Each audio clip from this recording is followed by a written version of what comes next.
તો સાયલા તાલુકાના 9 ગામોથી વધારે ખેડૂતો દ્વારા ડુપ્લિકેટ ખાતર બાબતે મામલતદારને આવેદનપત્ર આપ્યું। નર્મદા એગ્રો ઇન્ડસ્ટ્રીઝ નામનું ખાતર ખેડૂતોને પધરાવવામાં આવ્યું હતું। હાલ ખેડૂતોની 1 વીઘા પ્રમાણે 60,000નું વળતર ચૂકવવામાં આવે તેવી માંગ કરવામાં આવી છે। ખાતરના કારણે ખેડૂતોના ખેતરમાં પાક ઉગી અને બળી જાય છે તથા નવા પાક પણ ઉગતા નથી તેવી ફરિયાદ ઉઠવા પામી હતી। આ બાબતે સાયલા તાલુકાના ગ્રામ સેવકો તેમજ ખેતીવાડી अधिकारी विस्तरण अधिकारी द्वारा खेडूतोनी मुलाकात लई जमीन पृथक्करण माटे सेम्पल लेवामां आव्या छे।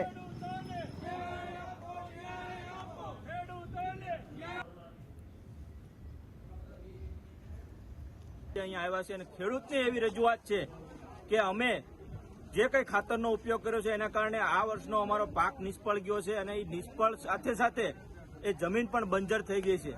તો હવે આ જે કઈ કંપની છે એના ઉપર કાયદેસરની કાર્યવાહી થાય અને ખેડૂતોને અત્યારે આ વર્ષે કોઈ પાકે એવું લાગતું નથી તો વીઘે ઓછામાં ઓછું 60,000નું વળતરની માંગણી સાથે આજે ખેડૂત સાથે આમ આદમી પાર્ટીના લોકો અને બધાને સાથે રાખીને સાહેબશ્રીને